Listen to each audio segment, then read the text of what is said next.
Hi, welcome back to the channel. I'm Michelle and today we'll be talking about moving forward. So last week I posted a video, my post-election thoughts, and I talked about that in that video about how I was having a really hard time with how the election went and how things are looking for the future. And I'm doing better this week. And I think a lot of that is because I've taken a lot of that anxiousness and worry and sadness and kind of put it towards a purpose. So, really realizing this is where we're at now. So where do we go from here? What do we do moving forward? So in this video, I'm going to be sharing a list of book resources that either I've read or I'm currently reading or I plan to read. And the pile does keep getting bigger. I do have a list of books I want to get through that is helping during this transitional period of what do we do next. So I'm going to start with this book. And everything will be linked down below so you can go straight to that. And some of them I don't have physical books for, so I'll put a picture up and then link it down below. First one is On Tyranny, 20 Lessons from the 20th Century by Timothy Snyder. Now, this book has been popular for a long time. I've had it for a while. I've read it in the past. I'm rereading it right now, and it's actually, my husband reminded me I had this book. He was talking to one of his colleagues about the election, how that person was feeling, and they said they were reading this book and it was helping. And it made me remember I actually physically own this book, so I started reading it. And it is a really good book. I suggest everybody read it. There is a graphic novel edition of it out now, which I do plan on purchasing as well. But one of the things in here that Snyder talks about is, symbolism. He talks about Nazi flags and kind of what these objects mean to us. And it did strike me because the other part of this title is I have a Harris for President sign in my yard, and I've had it, for the whole going up to the election, and I haven't really been able to take it down yet. And it's not because I'm, delusional about who won the election, but it's because I wasn't really ready to go to that place that what's the next 4 years going to look like, because I had this vision of hope and a lot of progress being made for a lot of different people, and taking that down means that that's gone. And the truth is still there. Trump is still the same person he was. Those things haven't changed, but being able to take that down is me realizing that those things that I was hoping for are still attainable, but are going to take a lot longer and probably a lot harder work on a lot of people's part to get there. And that's just sad. And I didn't really want to go there yet. So it's still, 2 weeks after the election up. But I'm ready to take the sign down because I'm ready to move forward and figure out what I'm going to do now. How am I going to help this situation? How am I going to contribute to better things? How am I going to reach that goal that I have, those values that I uphold? What am I going to do? So he also talks in here about, which I thought was helpful, that our Constitution is kind of built for this. The founding fathers weren't thinking, if a dictatorship type situation comes up, if that happens. They were thinking when it happens. So I do think our Constitution, our governments can be tested in a lot of ways it's never been tested before. And he talks about that. And he does give, historical examples, which I think is really helpful. Again, bringing in history and learning from past events and trying to get an understanding of what's going on. One of the things he talks about too is that, dictators, the biggest weapon dictators have are fear. And again, we can see that through this past election too, the fear-mongering, all of that ultimately power rests with the people. And that can be disturbing if you, kind of felt like I did this past election, where half the country kind of let a lot of people down, and it was really sad. But on the other part of that, it does put the power within the people, that if you want change, if you want progress, you have to fight for it. If you look at historically in our country, progress has been slow and it has been forced. We've never really embraced progressive ideas or moving towards a better future or equality for everyone without being forced into that situation. So I do take comfort in knowing that there are a bunch of people out there, at least half the country, actively working towards this equality, inclusivity, which I think is really important. So to switch it from the fear-mongering and the despair to switching it to what can I do in this situation, and focusing on the people that are working actively to make this better for a lot of people. So I do really suggest that book. And then Emily from Build Your Library on her YouTube channel put up a video in response to the election, what can we do now? Which again, I think that's really, really helpful, giving people resources, especially when they're in these states where, it's a lot of anxiety going around. Reading, educating yourself, I talked about that in the election video, how important education is for yourself, your children, and reading different perspectives, understanding history, all those things are important. So in her video, she did suggest a lot of common books like Howard Zinn, People's History of the United States.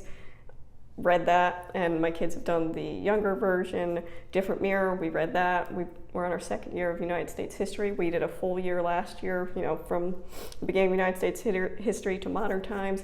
We're doing a whole nother year of that this year, doing a different curriculum, so we get lots of different perspectives. So I have a pretty good knowledge base of United States history, so do my kids.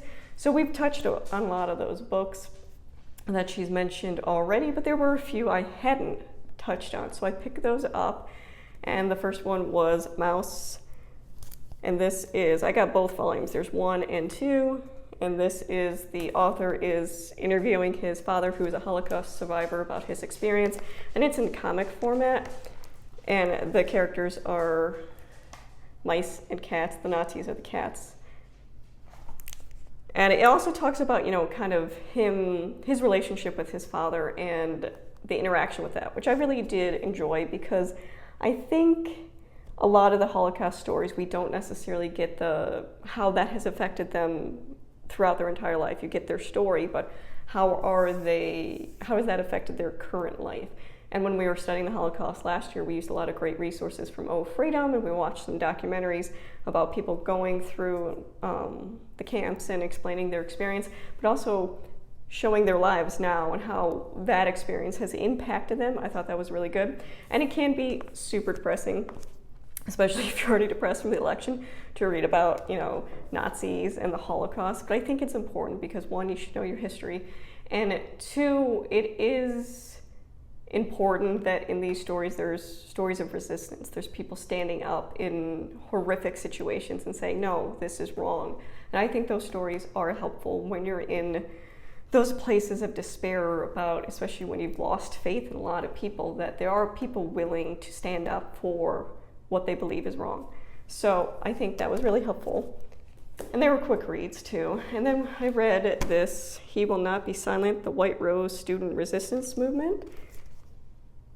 And again, every month I do make videos about what I've been reading, so if you want to see more in depth in these specific books, when that video comes out, I will look more in it, but it goes through this family and their experience growing up, and the kids were involved in the Hitler Youth movement and the rallies like that. Even as kids, they started to notice, this isn't right, and started to see some serious red flags. And then as they got into young adults in college, they actively resisted Hitler and the Nazis, and they called themselves originally the White Rose Society, or the White Rose Movement, and it goes through kind of their history of standing up and the resistance, and ultimately it ends in their lives being taken from. They were executed from their activism. But I think it's a really important story too, that people are willing to stand up in the face of hatred. And that's, again, a message I think we need right now. And then this one I haven't read yet, but Emily suggested it's Beyond Courage, The Untold Stories of Jewish Resistance During the Holocaust. And again, I think it's really important to read these stories. I think they're going to give us hope. And I think it's also important, especially talking about the other one, about how these young adults were seeing these things that weren't right, that I've often, found myself saying is, how can we be here? How can we be at this point in history? I think some of these are the answers that freedom that people give to dictatorships, sometimes it's given really slowly, sometimes it's given really quickly, but that freedom does rest within that individual person, so your actions are meaningful. Some other books I picked up for me, so I got 2 more, and then I got some I got for the kids. So this is called Unbecoming, And this was written in response to the overturning of Roe versus Wade. So it's kind of takes place in that futuristic world of what happens when rights are completely stripped of women and they have no options. And it goes through 2 young women, their experience. And I'm looking forward to reading this because it's supposed to be giving you different perspectives on things like abortion. And it's so easy to demonize people that it's really left up to at least from what I've read, it's left up to the reader to kind of make their own judgments when it comes to that. And I do think it's important that, especially with the way women's rights are going right now, it's important that we understand more about it and the harm that can come from taking and stripping those rights away from women. So I'm going to be reading that. Next one I picked up is How to Raise a Global Citizen for the Parents of the Children Who Will Save the World. Again, this is an important book for me to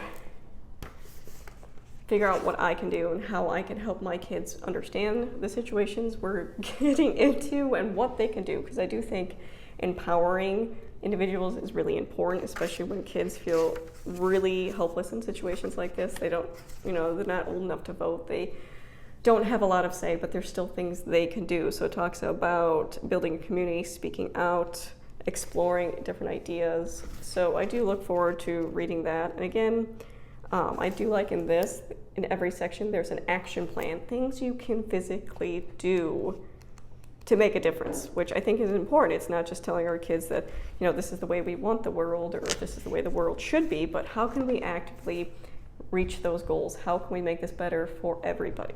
So I do like that it has action plans within it. And then specifically some books I picked up for my kids.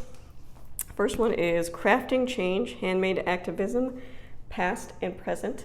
Now this goes through different artists and craftivism, so using crafts, things you've created as a form of activism, which I think is really cool. I am a crafty person, I enjoy doing that stuff. But it has embroidery, knitting, sculpting. It does have specific artists and what they've done and the movements they've been a part of. So for example, in here under quilts, it's the AIDS Memorial Quilt, which my kids are familiar with, and social justice movements that have been a part of this. So I think that's really cool. So we will pick out a couple different crafts out of here. And I think my oldest will especially be really into this because she's naturally very crafty and likes that kind of stuff. And one of the things I did do that kind of sparked my interest in this, my 8-year-old has celiac disease, and she's kind of bummed that there's no t-shirts or anything about that, especially for kids to, raise awareness or, just make celiac disease. She wants to talk to people about it. So having a visual reminder for people to actually see that it's a thing out there. So I ended up making some shirts for her based on pictographs. So the picture represents a word and you put it together and it creates a different word. And I'll put a picture up for you guys to see. One of them was a picture of a seal and a yak, and you put them together, it's celiac, and she thought that was really cute. And the other one is no gluten, and the pictures were a picture of glue and then a tin can, so no gluten. So just different things like that. Craftivism, I think that's a really cool idea, and I think kids can really get behind it. I really like the idea of taking a jean jacket and just crafting with it different social justice movements or different things that are important to you that you want to display. I think the things we wear say a lot about us, so I think my kids will be really into that. Next one is Activists Assemble. We are all equal, get your voice heard, become an equality champion. And this is a series. There's also one about the planet and what you can do to save the planet. So I'm going to see the table of contents really quick. So it covers gender, sexuality, disability, race, class, nationalism, religion, and in the back it does have activities of different discussion questions, and they're like little bubble draw type activities you can do. Social justice quiz in here, which I thought was really cool, and I plan on giving my kids that to see, all the things we've talked about, how much have they remembered. But there's also drawing, writing activities, like I said, but how you get involved, actual physical activities for you to go out there and make a difference. So I think that's a really cool resource. And the next one is One Home, 18 Stories of Hope from Young Activists. Again, this is a big book, really great illustrations. Again, I want my kids to understand they have the power to change this world. So I think reading stories about former activists, and we've done an activism unit in the past. We do social justice units in our homeschool. It's a core subject, we've always done it. So they're familiar with activism and all those things. But what I really liked about this is it does give you like a biography about the activists. But at the end, it gives you a challenge. So for this one, it was making seed bombs, things you can do. Because again, I want to emphasize my kids that they can be unhappy with how the world is, but they can actively work to change that. So here's the biography, and then for this one is the challenge. So in every single activist, you do get a challenge. And this one is about water and conservation. So I think that's really cool, getting the power in their hands. The other two books I wanted to recommend that I've read that I found really useful, I don't have copies for them. The first one is Social Justice Parenting. I have a whole video, and I'll link up above, about how I teach social justice and why I teach social justice as part of our homeschool. I think it's a great book. I think it's talks about, how parenting is a form of activism. I completely agree with that we're raising our kids. Education is so essential. These years, they're understanding the world and figuring out where they are in the world, and their ability to understand and create empathy for other people is very much a part of what they're exposed to. So I think parenting is absolutely a form of activism, and this book talks about it.